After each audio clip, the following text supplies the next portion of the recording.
ಯೇಸು ಕ್ರಿಸ್ತನ ಪರಿಶುದ್ಧವಾದ ನಾಮಕ್ಕೆ ಸ್ತೋತ್ರವಾಗಲಿ. ಈ ದಿನ ಮುಂದಕ್ಕೆ ಚಲಿಸುವ ಚಲನೆಗಳು ಎಂಬ ಸಂಗತಿಯನ್ನು ಕುರಿತು ಧ್ಯಾನಿಸೋಣ. ಫಿಲಿಪ್ಪಿಯದವರಿಗೆ ಬರೆದ ಪತ್ರಿಕೆ 3ನೇ ಅಧ್ಯಾಯ 13ರಿಂದ 14ನೇ ವಾಕ್ಯ.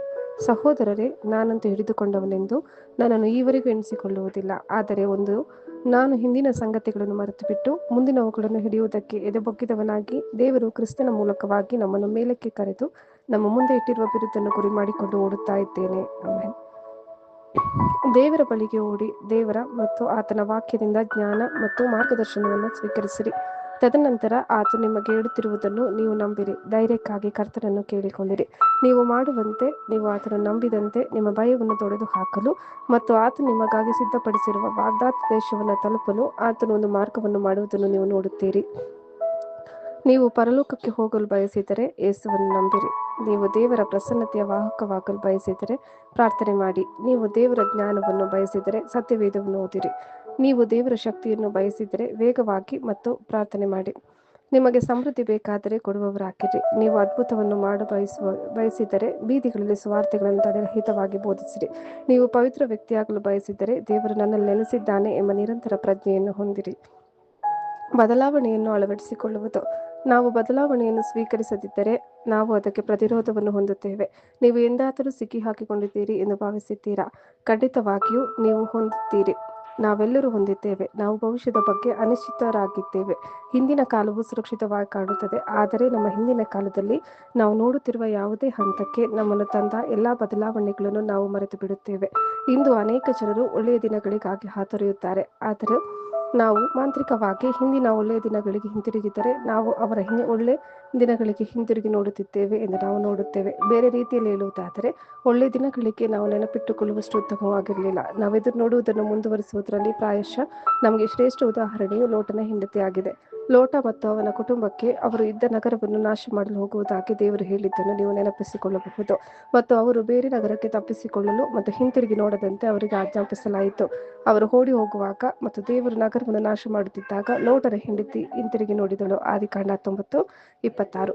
ಪ್ರತಿ ಬಾರಿಯೂ ನಾವು ಮುಂದೆ ಸಾಗುತ್ತೇವೆ. ನಾವು ಹಳೆಯದರಿಂದ ಹೊಸದಕ್ಕೆ ಹೋಗುತ್ತೇವೆ, ಅಂದರೆ ನಾವು ಯಾವುದೋ ಅಜ್ಞಾತಕ್ಕೆ ಹೋಗುತ್ತೇವೆ. ಹೀಗಿರಲಾಗಿ ಯಾವನಾದರೂ ಕ್ರಿಸ್ತನಲ್ಲಿದ್ದರೆ ಅವನು ನೂತನ ಸೃಷ್ಟಿಯಾದನು. ಈಗ ಪೂರ್ವಸ್ಥಿತಿ ಹೋಗಿ ಎಲ್ಲ ನೂತನವಾಯಿತು. ಬದಲಾವಣೆ. ಆಮೆನ್. ಮುಂದಕ್ಕೆ ಚಲಿಸುವುದು ಒಬ್ಬರ ನಂಬಿಕೆಯ ಪ್ರಯಾಣದಲ್ಲಿ ನಿರಂತರ ಪ್ರಗತಿಯ ಪರಿಕಲ್ಪನೆಯನ್ನು ಸೂಚಿಸುತ್ತದೆ. ಹಿಂದಿನ ತಪ್ಪುಗಳು ಅಥವಾ ಅಡೆತಡೆಗಳನ್ನು ಸಕ್ರಿಯವಾಗಿ ಬಿಟ್ಟು ದೇವರಿಗೆ ಹತ್ತಿರವಾಗುವುದರ ಮೇಲೆ ಕೇಂದ್ರೀಕರಿಸುತ್ತದೆ. ಆಗಾಗ್ಗೆ ಫಿಲಿಪ್ಪಿ 3:13-14 ವಾಕ್ಯಗಳಿಂದ ಸ್ಫೂರ್ತಿ ಪಡೆಯುತ್ತೇವೆ. ಇದು ಹಿಂದೆ ಏನಿದೆ ಎಂಬುದನ್ನು ಮರೆತು ದೇವರು ನಿಗದಿಪಡಿಸಿದ ಗುರಿಯತ್ತ ಹೋಗುವುದನ್ನು ಪ್ರೋತ್ಸಾಹಿಸುತ್ತದೆ. ಸತ್ಯವೇದದಲ್ಲಿ ಮುಂದಕ್ಕೆ ಚಲಿಸುವ ಕುರಿತು ಪ್ರಮುಖ ವಿಷಯಗಳು. ಹಿಂದಿನದನ್ನು ಬಿಟ್ಟು. ಈ ಕಲ್ಪನೆಯು ಪರಿಕಲ್ಪನೆಗೆ ಕೇಂದ್ರವಾಗಿದೆ, ಯಾಕೆಂದರೆ ಒಬ್ಬರು ತಮ್ಮ ಆತ್ಮಿಕ ಬೆಳವಣಿಗೆಯಲ್ಲಿ ಮುಂದುವರಿಯಲು ಹಿಂದಿನ ಪಾಪಗಳು, ವೈಫಲ್ಯಗಳು ಅಥವಾ ವಿಷಾದವನ್ನು ಬಿಡಲು ಸಿದ್ಧರಾಗಿರಬೇಕು. ಭವಿಷ್ಯದತ್ತ ಗಮನ ಹರಿಸಿ. ಮುಂದಕ್ಕೆ ಚಲಿಸುವುದು ಎಂದರೆ ಸಕ್ರಿಯವಾಗಿ ಮುಂದೆ ನೋಡುವುದು ಮತ್ತು ದೇವರೊಂದಿಗಿನ ನಿಕಟ ಸಂಬಂಧದ ಕಡೆಗೆ ಶ್ರಮಿಸುವುದು. ನಂಬಿಕೆಯ ಮೂಲಕ ನೀಡಲಾದ ಹೊಸ ಜೀವನವನ್ನು ಅಳವಡಿಸಿಕೊಳ್ಳುವುದು. ಸಕ್ರಿಯ ಅನ್ವೇಷಣೆ. ಇದು ಬದಲಾವಣೆಗಾಗಿ ನಿಷ್ಕ್ರಿಯವಾಗಿ ಕಾಯುವುದು ಮಾತ್ರವಲ್ಲ, ಒಬ್ಬರ ಆತ್ಮಿಕ ಜೀವನದಲ್ಲಿ ಪ್ರಗತಿ ಸಾಧಿಸಲು ಸಕ್ರಿಯವಾಗಿ ಕ್ರಮಗಳನ್ನು ತೆಗೆದುಕೊಳ್ಳುತ್ತದೆ. ದೇವರ ಮಾರ್ಗದರ್ಶನ ಮತ್ತು ಶಕ್ತಿಯನ್ನು ಹುಡುಕುವುದು. ಅಡೆತಡೆಗಳನ್ನು ನಿವಾರಿಸುವುದು. ಆತ್ಮಿಕ ಬೆಳವಣಿಗೆಯತ್ತ ಪ್ರಯಾಣವು ಸವಾಲುಗಳನ್ನು ಒಳಗೊಂಡಿರಬಹುದು, ಆದರೆ ಮುಂದಕ್ಕೆ ಚಲಿಸುವುದು ಈ ಅಡೆತಡೆಗಳ ಮೂಲಕ ಪರಿಶ್ರಮವನ್ನು ಸೂಚಿಸುತ್ತದೆ. ದೇವರ ನಿಬಂಧನೆಯಲ್ಲಿ ನಂಬಿಕೆ. ಮುಂದುವರಿಯಲು ಕ್ರಮಗಳು. ಹಿಂದಿನದನ್ನು ಒಪ್ಪಿಕೊಳ್ಳಿ. ಕ್ಷಮೆಯನ್ನು ಪಡೆಯಿರಿ. ನಕಾರಾತ್ಮಕತೆಯನ್ನು ಬಿಡಿರಿ. ದೇವರ ಅನುಗ್ರಹವನ್ನು ಸ್ವೀಕರಿಸಿಕೊಳ್ಳಿ. ಸ್ಪಷ್ಟ ಗುರಿಗಳನ್ನು ಹೊಂದಿರಿ. ಕ್ರಮ ತೆಗೆದುಕೊಳ್ಳಿ. ಸಮುದಾಯದ ಬೆಂಬಲವನ್ನು ಅವಲಂಬಿಸಿರಿ ಮತ್ತು ಸಕಾರಾತ್ಮಕ ದೃಷ್ಟಿಕೋನವನ್ನು ಕಾಪಾಡಿಕೊಳ್ಳಿ. ಪ್ರತಿ ಹಂತವನ್ನು ವಿವರಿಸಲು ಮತ್ತು ಸಂಬಂಧಿಸಿದ ಸತ್ಯವೇದದ ವಾಕ್ಯಗಳನ್ನು ಬಳಸಿ ಮತ್ತು ನಿಮ್ಮ ಜೀವನವು ನಿಜವಾಗಿಯೂ ಮುಂದುವರಿಯಲು ದೇವರ ಯೋಜನೆಯಲ್ಲಿ ನಂಬಿಕೆಯ ಮಹತ್ವವನ್ನು ಒತ್ತಿ ಹೇಳುತ್ತದೆ. 2 ಕೊರಿಂಥ 15:7. ಹೀಗಿರಲಾಗಿ ಯಾವನಾದರೂ ಕ್ರಿಸ್ತನಲ್ಲಿದ್ದರೆ ಅವನು ನೂತನ ಸೃಷ್ಟಿಯಾದನು. ಈಗ ಪೂರ್ವಸ್ಥಿತಿ ಹೋಗಿ ಎಲ್ಲ ನೂತನವಾಯಿತು. ಹಿಂದಿನ ತಪ್ಪುಗಳು, ನೋವುಗಳು ಅಥವಾ ವೈಫಲ್ಯಗಳನ್ನು ಗುರುತಿಸಿ, ಆದರೆ ಅವು ನಿಮ್ಮನ್ನು ವ್ಯಾಖ್ಯಾನಿಸಲು ಬಿಡಬೇಡಿ. ಕ್ಷಮೆಯನ್ನು ಹುಡುಕುವುದು. ಮತ್ತಾಯ 6:14-15. ನೀವು ಜನರ ತಪ್ಪುಗಳನ್ನು ಕ್ಷಮಿಸಿದರೆ ಪರಲೋಕದಲ್ಲಿರುವ ನಿಮ್ಮ ತಂದೆಯು ನಿಮ್ಮ ತಪ್ಪುಗಳನ್ನು ಕ್ಷಮಿಸುವನು. ಆದರೆ ನೀವು ಜನರ ತಪ್ಪುಗಳನ್ನು ಕ್ಷಮಿಸದೆ ಹೋದರೆ ನಿಮ್ಮ ತಂದೆ ಸಹ ನಿಮ್ಮ ತಪ್ಪುಗಳನ್ನು ಕ್ಷಮಿಸುವುದಿಲ್ಲ. ಹಿಂದಿನ ಹೊರೆಯನ್ನು ಬಿಡುಗಡೆ ಮಾಡಲು ದೇವರು ಮತ್ತು ಇತರರನ್ನು ಕ್ಷಮೆಗಾಗಿ ಕೇಳಿ. ನಕಾರಾತ್ಮಕತೆಯನ್ನು ಬಿಡಿ. ಫಿಲಿಪ್ಪಿ 3:13-14. ಸಹೋದರರೇ, ನಾನಂತೂ ಹಿಡಿದುಕೊಂಡವನೆಂದು ನನ್ನನ್ನು ಈವರೆಗೆ ಎಣಿಸಿಕೊಳ್ಳುವುದಿಲ್ಲ. ಆದರೆ ನಾನು ಹಿಂದಿನ ಸಂಗತಿಗಳನ್ನು ಮರೆತುಬಿಟ್ಟು ಮುಂದಿನವುಗಳನ್ನು ಹಿಡಿಯುವುದಕ್ಕೆ ಎದೆಬೊಗ್ಗಿದವನಾಗಿ, ದೇವರು ಕ್ರಿಸ್ತನ ಮೂಲಕವಾಗಿ ನಮ್ಮನ್ನು ಮೇಲಕ್ಕೆ ಕರೆದು ನಮ್ಮ ಮುಂದೆ ಇಟ್ಟಿರುವ ಬಿರುದನ್ನು ಗುರಿ ಮಾಡಿಕೊಂಡು ಓಡುತ್ತಾ ಇದ್ದೇನೆ. ಧನಾತ್ಮಕವಾಗಿ ಕೇಂದ್ರೀಕರಿಸಲು ಮತ್ತು ನಕಾರಾತ್ಮಕ ಆಲೋಚನೆಗಳನ್ನು ಸಕ್ರಿಯವಾಗಿ ಬಿಡುಗಡೆ ಮಾಡಲು ಆಯ್ಕೆ ಮಾಡಿ ದೇವರ ಅನುಗ್ರಹವನ್ನು ಸ್ವೀಕರಿಸಿರಿ. ಎಫೆಸ 2:8-9. ನಂಬಿಕೆಯ ಮೂಲಕ ಕೃಪೆಯಿಂದಲೇ ರಕ್ಷಣೆ ಹೊಂದಿದವರಾಗಿದ್ದೀರಿ. ಆ ರಕ್ಷಣೆಯು ನಿಮ್ಮಿಂದ ಉಂಟಾದದ್ದಲ್ಲ, ಅದು ದೇವರ ವರವೇ. ಅದು ಪುಣ್ಯ ಕ್ರಿಯೆಗಳಿಂದ ಉಂಟಾದದ್ದಲ್ಲ, ಆದುದರಿಂದ ಹೊಗಳಿಕೊಳ್ಳುವುದಕ್ಕೆ ಯಾರಿಗೂ ಆಸ್ಪದವಿಲ್ಲ.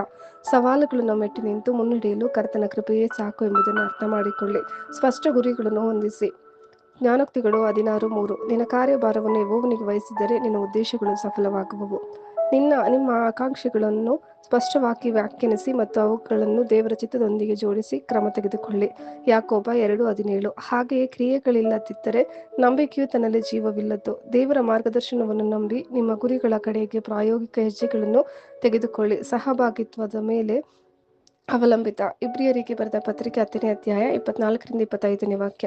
ನಾವು ಪರಸ್ಪರ ಹಿತಚಿಂತಕರಾಗಿದ್ದು ಪ್ರೀತಿಸುತ್ತಿರಬೇಕೆಂತಲೂ ಸತ್ಕಾರ್ಯ ಮಾಡಬೇಕೆಂತಲೂ ಒಬ್ಬರನ್ನೊಬ್ಬರು ಪ್ರೇರೇಪಿಸೋಣ. ಸಭೆಯಾಗಿ ಕೂಡಿಕೊಳ್ಳುವುದನ್ನು ಕೆಲವು ರೂಢಿಯಾಗಿ ಬಿಟ್ಟಿರುವ ಪ್ರಕಾರ ನಾವು ಬಿಟ್ಟು ಬಿಡದೆ ಒಬ್ಬರನ್ನೊಬ್ಬರು ಎಚ್ಚರಿಸೋಣ. ಕರ್ತನ ಪ್ರತ್ಯಕ್ಷತೆಯ ದಿನವು ಸಮೀಪಿಸುತ್ತಾ ಬರುತ್ತದೆ ಎಂದು ನೀವು ನೋಡುವುದರಿಂದ ಇದನ್ನು ಮತ್ತಷ್ಟು ಮಾಡಿರಿ. ಜೊತೆ ವಿಶ್ವಾಸಿಗಳೊಂದಿಗೆ ಉತ್ತೇಜನ ಮತ್ತು ಉತ್ತರದಾಯಿತ್ವ ಪಡೆದುಕೊಳ್ಳಿ. ಮುಂದುವರೆಯಲು ಪ್ರಮುಖ ಹಂತಗಳನ್ನು ನೆನಪಿಡಿ ಮತ್ತು ನಿಮ್ಮನ್ನು ಮತ್ತು ಇತರರನ್ನು ಪ್ರೋತ್ಸಾಹಿಸಿ. ನಿಮ್ಮ ಜೀವನದಲ್ಲಿ ಈ ತತ್ವಗಳನ್ನು ಸಕ್ರಿಯವಾಗಿ ಅನ್ವಯಿಸಿ. ಆಮೆನ್.